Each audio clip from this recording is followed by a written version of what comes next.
Today, I'm going to be talking a little bit about rational thinking in relation to life, not just OCD. So, when I was younger, I remember thinking about just different things rationally and how that changed my perspective on life. So, for example, when I was young, about 14, 15, I wanted to watch certain TV series over and over again because I liked watching them. I enjoyed it. So I did. I just watched them over and over again. And I remember one point thinking, you're watching too much. This is long before the day and age of all these Netflix series where everyone watches, or well, I used to certainly do, watch tons of them in a day. And what happened was I realized at this point in time that if I enjoyed doing something, there doesn't need to be a reason why I can't do that thing. For example, if I enjoy watching a film and watching it multiple times and I get enjoyment from that, why can't I do that? And as a young person, I had a belief that you can't do that. You shouldn't watch something again and again. It's weird. There's lots of things like that in life. Like today, for example, I'm an avid collector of sort of nostalgic items like computer games from the 80s and 90s, or action figures from the 80s and 90s, ones of my era. And I remember when I started collecting those years ago, I used to think to myself, God, this is weird. You've gone too geeky on this thing. You shouldn't do this. And then I thought, but I've got a great passion for this. And whenever I'm collecting the different items, I have the memories of in the past. And it really brings great enjoyment to me. And I thought, no, you can't do this. And all these negative words based on society, how we view things, you know? It's like, say, for example, Nick, well, he doesn't say this to me, he loves hiking. But if Nick said to me, I want to spend nearly every single day hiking, I love it. How can you argue against that? If somebody loves what they do and they're passionate about what they do and they get so much pleasure from it, why does all this negative talk have to come into our head? Well, it comes into our head because of society's beliefs on things. And society has many beliefs like that. And there's things that the crowd likes and there's things that the crowd dislikes. If I collected, for example, let's think of something that the crowd likes. Crowd tends to like things like cars and designer clothes, for example. So if you collect that, people are going to really not give you, sort of negatively say there's something wrong with it. Apart from obviously if it cost a lot of money, that would have its issues obviously in society. But the crowd usually is in favor of those kinds of things. Okay, the crowd moves what it's in favor of over time. So, for example, if we went back in the past and we brought people to today and we showed them people's Instagram pages and you showed them their photo reel and they had thousands of selfies, then they would say, Jesus, this is incredibly self-obsessed. But today, people will post a range of selfies and say things like, pick which one you think I look greatest in on their Instagram openly. And they'll have just a sort of fractional difference in face profile pictures, all thousands of pictures on their Instagram. And it's more accepted by society. Even though deep down, human beings in general, if you ask the average person, do you want to go on a date with someone who takes 1,000 selfies? The usual answer is, no, I'm not really into that. I don't really like that kind of thing. Society behind the scenes of social media have rational views that they don't talk about.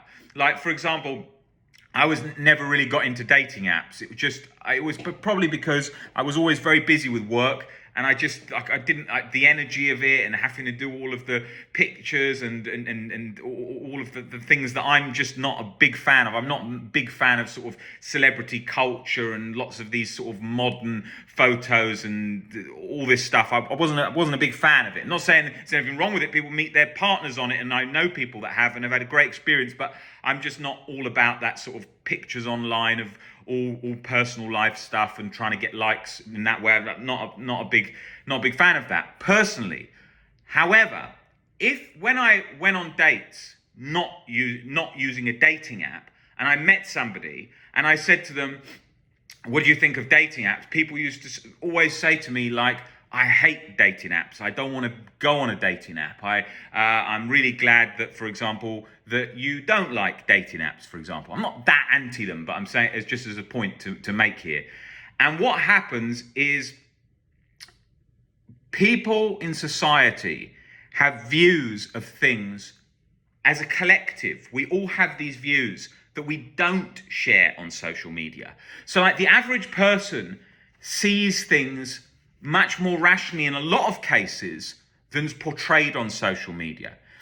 If I share quite an extreme view on social media, as long as it's one that social media likes and the crowd on social media likes, it will get tons of likes.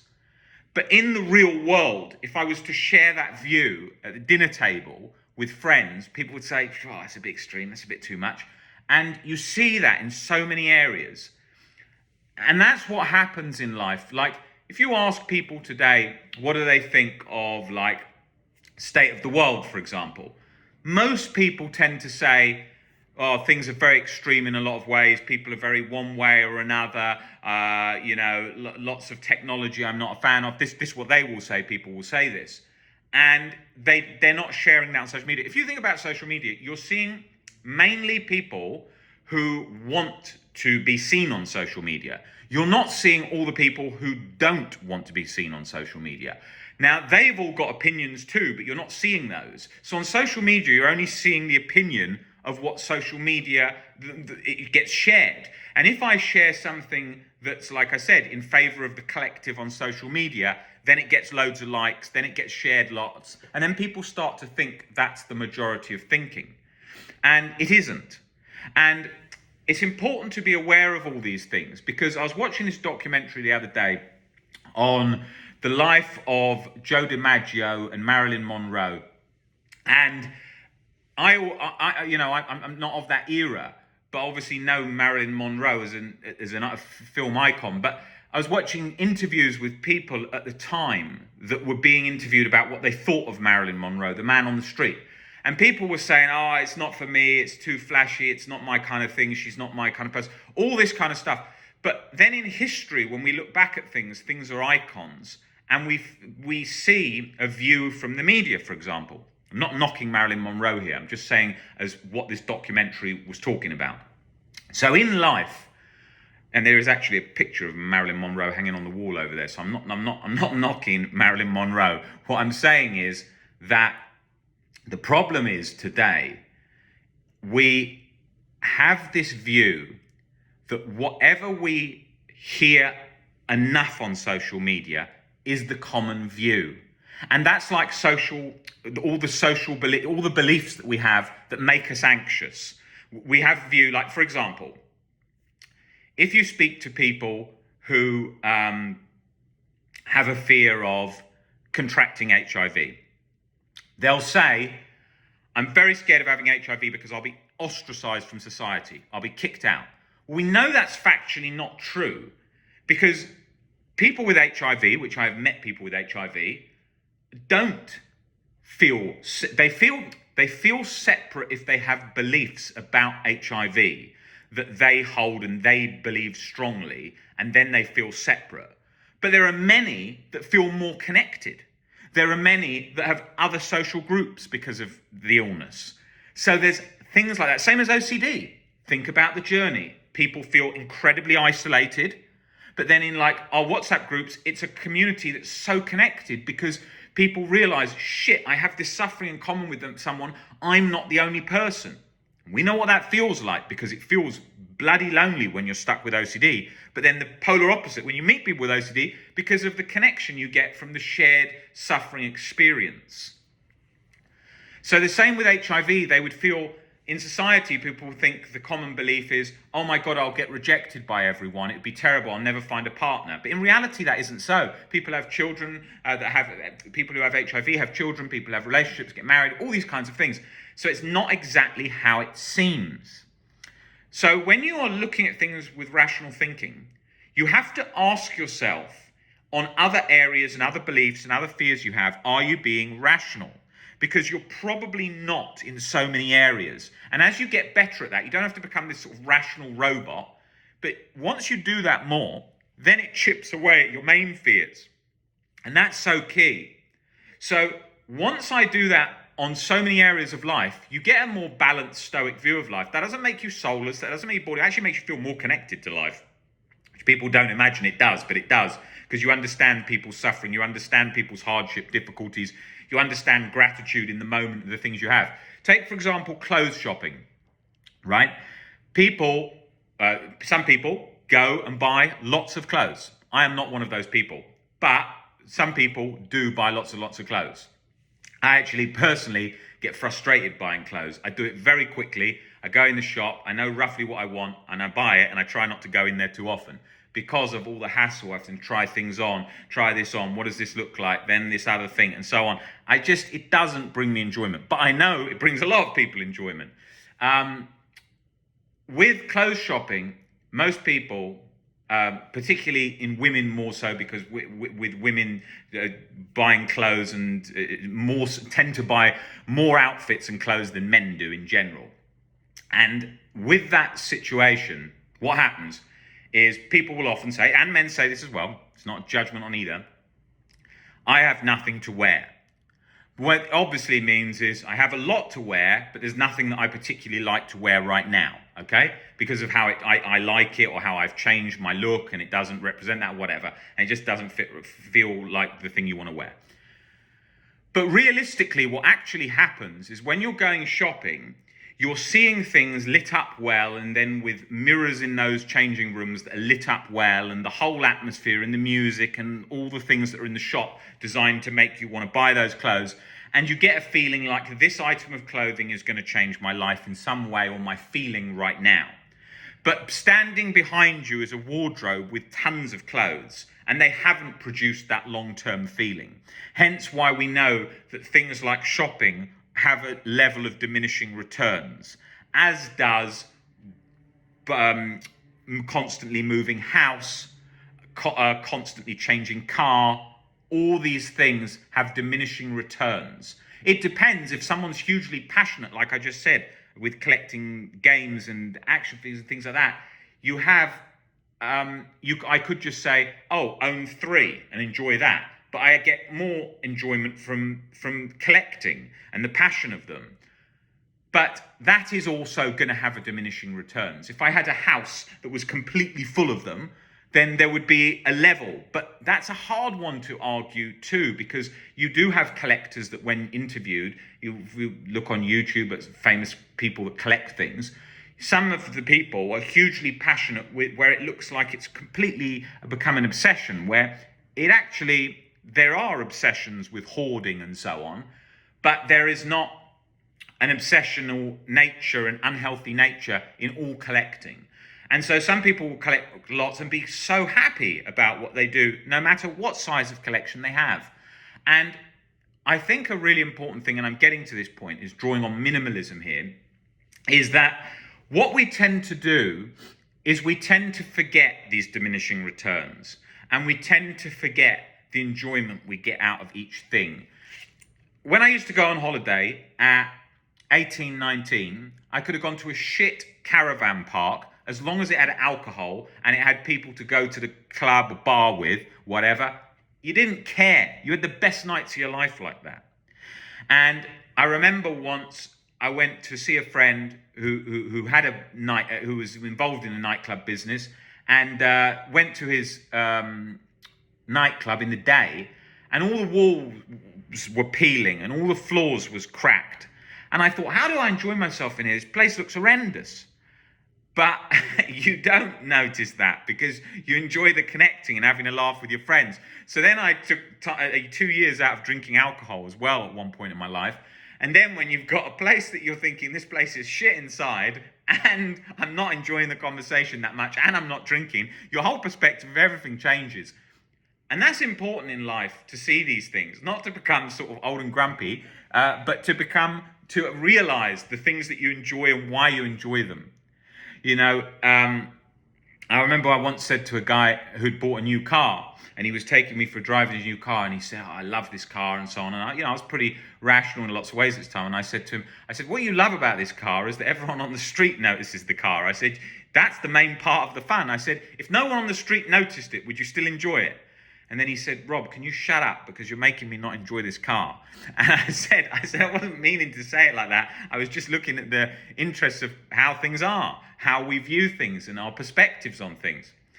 And I'm going a bit off on a tangent here, but it's nice to sort of brainstorm these ideas, to show these perspectives. I remember when I was 11 years old and Princess Diana died, and I went to my mum and dad's bedroom, because I was obviously living at home at 11.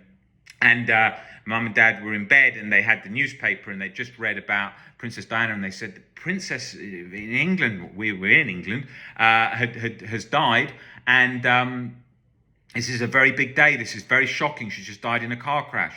And I said, "Oh, it's very bad." But I also didn't know much about Princess Diana, so it didn't really hit home, because I didn't really know about her life. Even though she was a big figure, when you're at 11, you don't always register those kinds of things. But I'd been reading this book on Mother Teresa. I don't know why I'd been reading it. It wasn't sort of set by the school or anything. And I'd been reading this book on Mother Teresa, and I was seeing her. I was thinking, she's an incredible woman, all the people she'd saved, and it's absolutely incredible what she'd done in Calcutta. And I thought, this is unbelievable, this woman, what she's done. God, bear in mind also, at 11, I was quite religious. I was going to the Sunday school at the church, and I wore a cross around my neck, and I was quite. I wasn't like preaching about religion, but I was just quite strong faith in God. And I read about Mother Teresa, and I thought, wow, she's a really incredible woman, Mother Teresa. What she's done is incredible, is amazing. And for one person to save all these people in such a difficult times and difficult circumstances, and then about 1 month after Princess Diana had died, and I wasn't living far from where Princess Diana's memorial was, so when I was walking along the road, I saw all the flowers and thousands of people there, and I saw on a newsstand in the street, in Kensington High Street, there was a newsstand, and on that newsstand it said, Mother Teresa has died. And I went home, and I thought, my God, Mother Teresa has died. This is unbelievable. I thought, and bear in mind I'm 11, I thought the world is going to stop. She's going to be on the front of the newspaper tomorrow. The whole world is going to be absolutely shocked at the death of Mother Teresa. It was like on page 35, because all the Diana stuff was in the newspaper. And I thought, how is this possible? She's like the most incredible woman, and she's not even in the paper. And I realized at that time how things of popular culture, not taking away from Princess Diana by any means, she obviously did great work herself, but I'm saying you realize how society molds and then goes. We have complete fixation on things like Messi, Ronaldo, and then politics is sort of, it could be a major war or a major famine is lower down in the paper as if there's a big celebrity story or whatever at times. And you realize what things are gaining popularity, which things aren't. And it's all just sort of like if you're at school and there's sort of popular kids or popular conversation, certain things get drowned out, other things get awarded, and it's random, depends on where the crowd's going. Like, if you really start to look at these things in life, you will learn to be very free and very balanced in your approach in so many areas of life. Just think about, for example, with gratitude, if you start thinking about the things you have, and you start thinking about what would it be like if I lost that? How much diminishing returns is on that thing? Like when I was 17, there was no thinking of diminishing returns. I was constantly just thinking of, right, how do you get the most excitement? Go out every single night, get as drunk as possible every single night, over and over and over and over and over and over again. And a great time. But I know for a fact, if I went back to any of those times with this mindset and perspective today, it would be shit. Because there is no way the crap, terrible kebab shop in the rain, so drunk, with someone screaming, after you've fallen out with two mates, lost one of them in the club, and you've spent everything you've got, that you're thinking, this is the best night ever. I wouldn't think that today, right? But they are the best nights in memories because of the connection, the enjoyment, the laughter, all these things. But however, today, if I went back, it wouldn't. And there's been many occasions like that. Like I visited somewhere that I went to when I was young and I thought, oh, this was an amazing place. And I went there and I thought, how did I like this place? How did I like this? Well, in so many areas you have that, and you do that with partners as well, old partners. You look back and you think, how was I even with that person? How did I like that? God, that thing they do is so annoying to me today, but it didn't bother me then. Or I really like that, or whatever. Perspectives changed.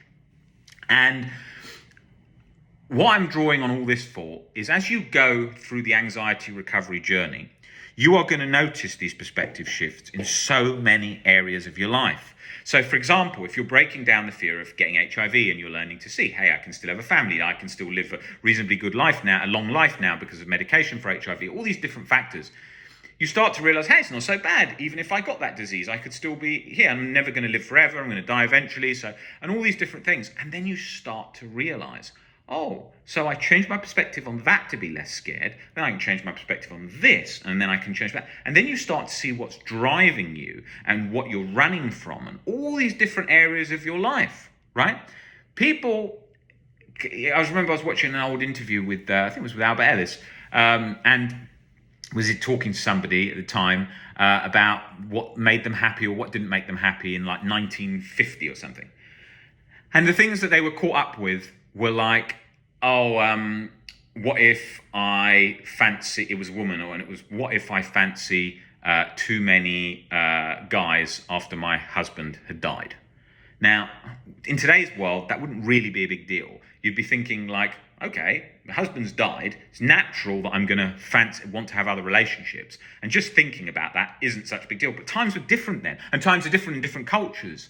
But today, you'd be thinking, like, what? How could you be that caught up in that? Although people do get that caught up in it, I understand that too. But I'm saying society's different. Society's different, the way it is. And once you start picking away at all these things, you start to very quickly see all these hang-ups you had, all these internal barriers you had, all these internal sort of just control mechanisms you had in your head. Like tonight, I could say to myself, okay, don't go out tonight. Stay at home Saturday night, watch a film. Yeah, and there would be no, I have to go out. I used to get that feeling. I have got to be out on Saturday night. What the hell is wrong with someone who stays in on a Saturday night? I could do that and there'd be no judgment. I'm talking about something, I'm trying to use rational examples rather than more extreme, scary examples to help people build up on things. And then I could say, watch that thing 3 times, just because I enjoy it. Or watch 2 movies in one night. These are not extreme things by any means, but I'm just using this example. Because you have these views, well, I certainly did, where things like parents, you can't watch 2 movies in one night, one movie is enough, or you can't watch one movie in the day. A movie in the day was seen as like a very lazy thing to do. Like if I'd watched a movie in the day, my parents had sort of been like, what are you doing? If you do that, you're going to start watching daytime TV all the time, you're not going to have a job. We all have these different views, and I see different views that people have every single day in the calls, and they think they're the only one, or extreme language that people use. I'm a loser if I do this. I'm a winner if I do that. I'm a success if I do this. I'm a success if I have a nice car. I'm a loser if I don't have a car. These are people's views, right? I don't care about cars at all. But people have beliefs about that from childhood that they've never challenged. Maybe their father always said, you need to have a nice car, clean your car, whatever. And that belief became a bit of their identity.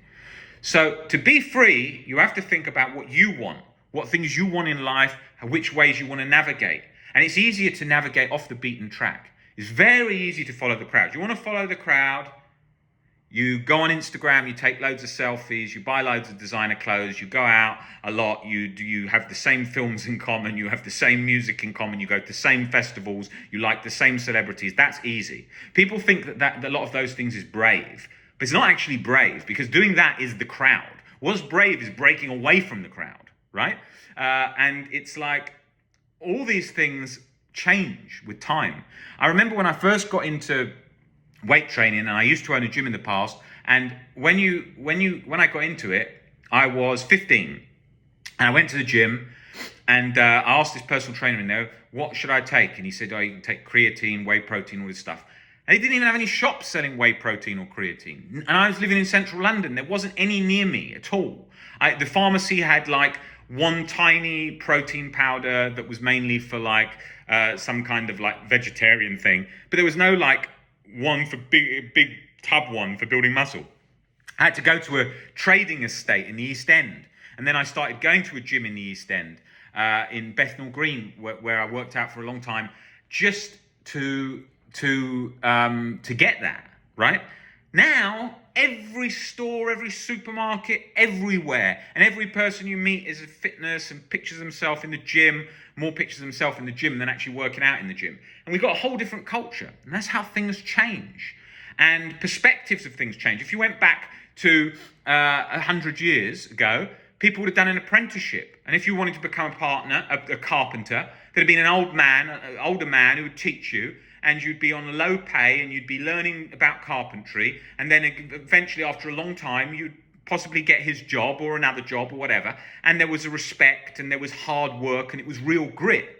Now today, a lot of it's wanting instant and wanting to have everything instantly. And fitness is like that today. It's more about taking the pictures in the gym than doing the gym. It's more about taking a picture in an ice bath than the experience in that ice bath. Or it's all about the image and these things. People post things saying like, I worked so hard today, I went to the gym. Gym ain't work. Gym is a nice experience. Yeah, it feels hard, but you're lucky to be able to even go in a gym. I mean, if you went to a very poor part of Siberia, what the guy's doing in the work in the day would be like the hardest workout ever. And he's not sort of posting and saying this is work. But we've got this culture today, which is all about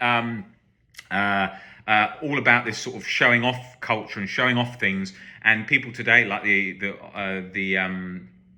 famous quote, someone just said to me that I always forget quotes, so I'm definitely going to forget the quote now, in the comments on the last video. Everyone knows the price of everything but the value of nothing, and that's correct, that quote.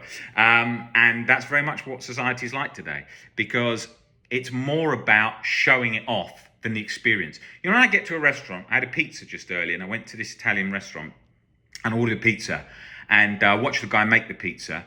And I was watching him, and then I thought, get your phone, film him making it. It's great just to show it to friends, because we were watching this pizza documentary on Netflix about different pizzas.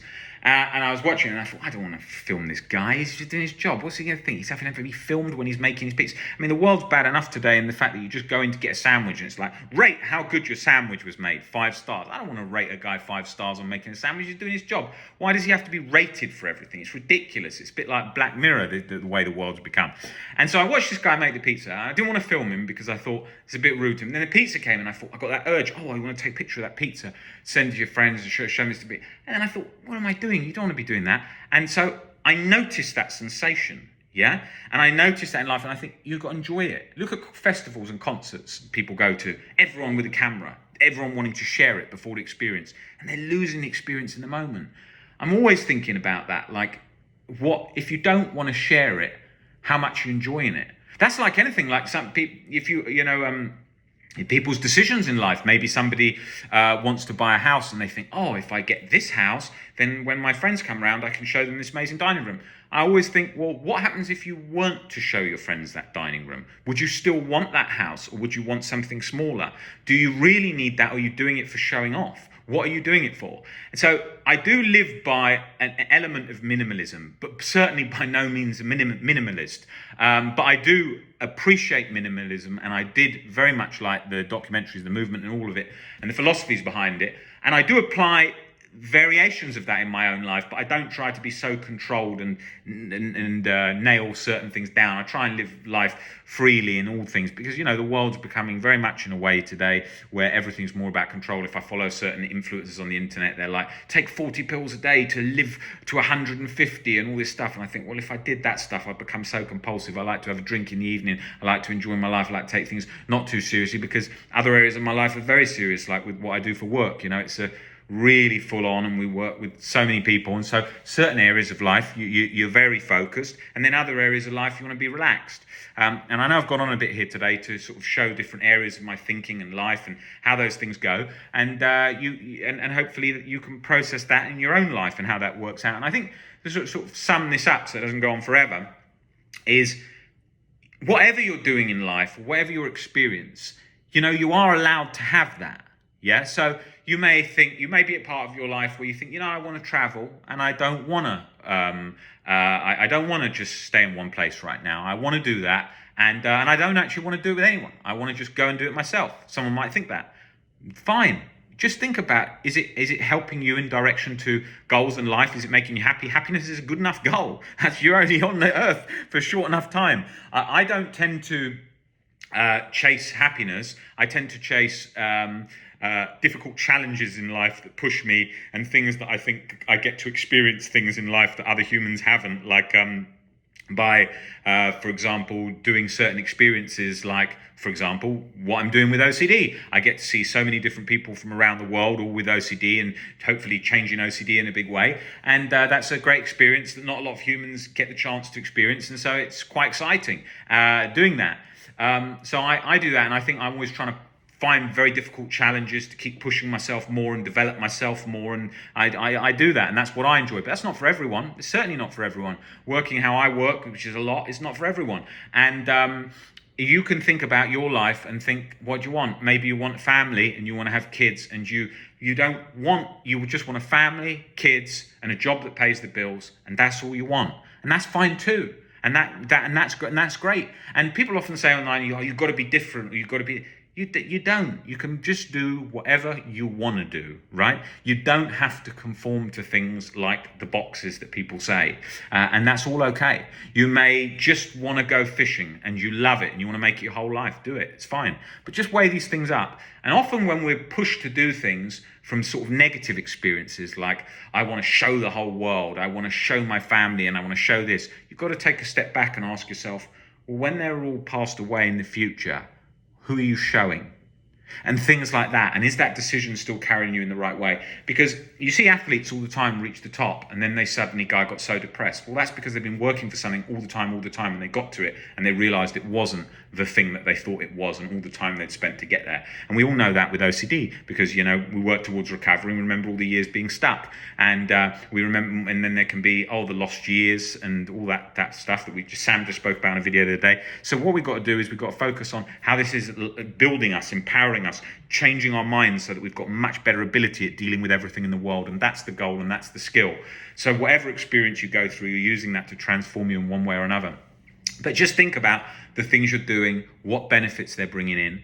I'm always thinking, how I think is like, I think like this: challenges that are going to push me, right? Things that are really going to really make me feel alive, because I realize life is so short, and I really harness that, and I think, I'm so short, it's over in a blink of an eye.